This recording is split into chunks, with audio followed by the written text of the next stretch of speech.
失业的人真的是懒吗？1933年的冬天，美国救济站门前领免费面包的队伍一眼望不到头。一位父亲揣着空荡荡的口袋，只要能换回一口吃的，他愿意去掏下水道，去扛麻袋，根本顾不上什么体面。但在几条街外温暖如春的大学书斋里，古典经济学家们推导出了一个冰冷的结论：这上大学找不到工作的人，全是因为固执、矫情，不愿意自降身价去干活。在学术上，这叫自愿失业。在专家们眼中，市场永远完美，错的只能是那些不肯降薪的穷人。接下来看看凯恩斯是如何去一步步抽他们的脸。古典经济学的大佬们之所以敢把失业的锅甩给工人，是因为他们手里死死攥着两块看似牢不可破的理论基石，也就是古典学派的两大基本前提。第一块基石叫工资等于劳动力的边际产物，这词听着绕口，具象化一点，就是老板在心里算的一笔账。如果工厂里开除一个工人，产量跟着下降所造成的净损失，刚好就等于这个工人的工资。古典派深信，哪怕现实里有各种竞争不充分的瑕疵，这把尺子也是绝对准的。第二块基石叫工资的效用等于边际负效用，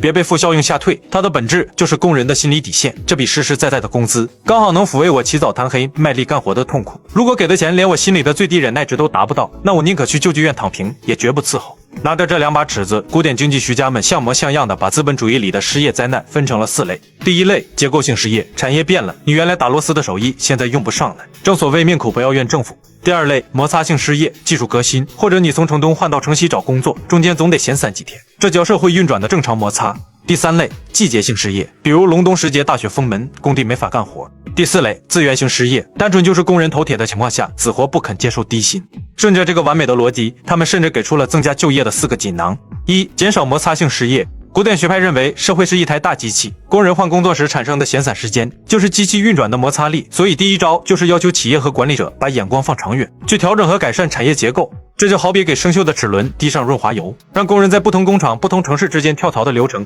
变得无比顺滑，空档期短了，摩擦力小了，这部分失业自然就消灭了。锦囊2，放下身段，咬牙干活，想办法让他们勒紧裤腰带。既然第二块理论基石说工人觉得工资抵不上干活的痛苦，就会躺下，那怎么办？古典学派的答案很直接，想办法降低工人们心里的这个痛苦阈值。说的通俗点，就是劝大家别那么挑剔，别死咬着高薪不放。只要打工人们愿意降低心理的底线，肯去接纳那些哪怕报酬微薄的工作，那些所谓自愿在家里蹲的人，自然就会重新走上流水线。锦囊3，多产面包。为了解释这一招，古典学派搬出了辟谷教授发明的一个精妙概念——工资品。所谓工资品，就是用来维持工人日常吃喝拉撒的必需品，比如面包、土豆和粗布衣服。工人拿到手的货币，最终都要换成这些食物。所以第3个锦囊是想尽一切办法提高生产这些工资品的工业效率。只要生产面包的工厂效率飙升，同样的人力能用实物计算出更多的边际产物，工人的实际购买力变相得到了保证，就业的盘子就能跟着做大。锦囊4，移花接木，价格腾挪。古典学派支招，如果能通过市场的无形之手，让非工资品价格的上涨幅度远远超过面包这些工资品的涨幅，那资本家就可以利用这种价格差，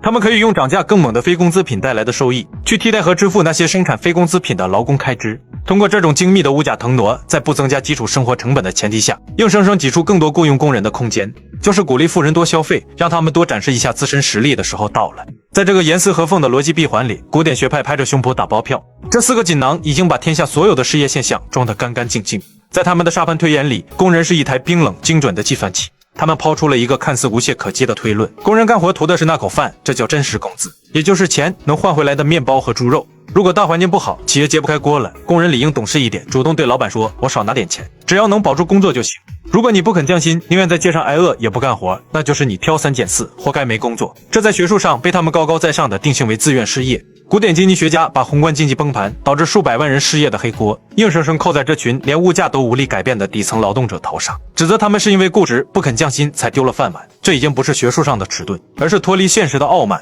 古典学派之所以敢如此理直气壮地让工人背锅，是因为他们地基深处还供奉着一块名为萨伊定律的终极神主牌，供给会自动创造需求。翻译成大白话就是，只要厂子开足马力搞生产，造出来的东西永远不愁卖。为什么呢？因为在造东西的过程中，老板要买原料、发工资，钱发下去了，拿到钱的工人和供应商转头就会去买造出来的商品，资金左手倒右手，严丝合缝，完美闭环。人们挣了钱，要么直接花掉，要么存进银行变成下一步的投资，反正钱长了腿，总会跑回市场里，经济的水池子永远是满的。接下来就是凯恩斯怼着这群古典学者们高强度贴脸输出的时刻。第一记耳光，打碎工人能决定真实工资的幻想。古典学派的核心逻辑是，只要工人肯降薪，降低真实工资，就能换来全面就业。既然现在有失业，说明工人不愿意降薪。凯恩斯敏锐地抓住了这个逻辑里的一个巨大漏洞，工人根本决定不了自己的真实工资。他抛出了那个经典的现实对比，老板直接扣钱，工人会暴跳如雷去停工，但物价悄悄上涨，工人却会默默忍受继续干活。为什么？因为工人在谈判桌上争的只是面额，是为了保证自己不比别的行业的工人赚得少，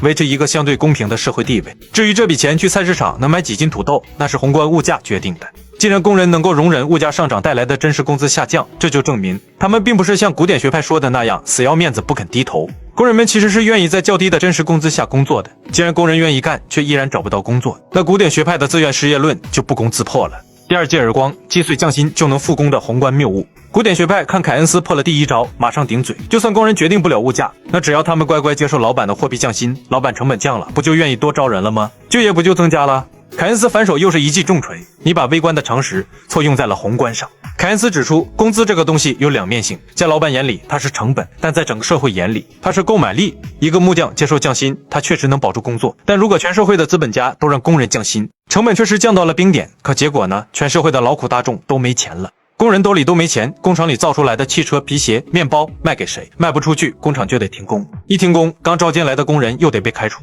古典学派迷信的供给会自动创造需求，萨伊定律彻底破产，削减全社会的工资，不仅换不来就业，还会直接把经济大盘的发动机给抽干。第三记耳光，前两步逻辑已经把古典学派逼到了墙角，凯恩斯最后做了一个总结性的绝杀。他告诉大家，古典学派那一整套严丝合缝的理论并不是全错，而是用错了地方。他们就像一群只会算平面几何的书呆子，非要在弯曲的地球表面上画平行线。古典学派的理论只有在一个前提下才成立，那就是社会本来就处于充分就业的完美状态。但在大萧条这个满目疮痍的现实世界里，系统已经瘫痪了。既然工人愿意接受更低的真实购买力，且单纯降薪不仅救不了市，还会摧毁购买力，那么必然存在这样一种状态：成千上万的人愿意接受现有的工资水平去拼命干活，但宏观经济的池子里根本没有足够的有效需求来雇佣他们。凯恩斯把这个现象稳稳地钉在了经济学史的耻辱柱上，并赋予了它一个响亮的名字——非自愿性失业。但古典学派表示脸还不够肿，他们还有说辞。古典学派搬出了老祖宗穆勒和马歇尔留下的萨伊定律，哪怕老百姓因为危机不敢花钱，把钱存进了银行，那又怎样？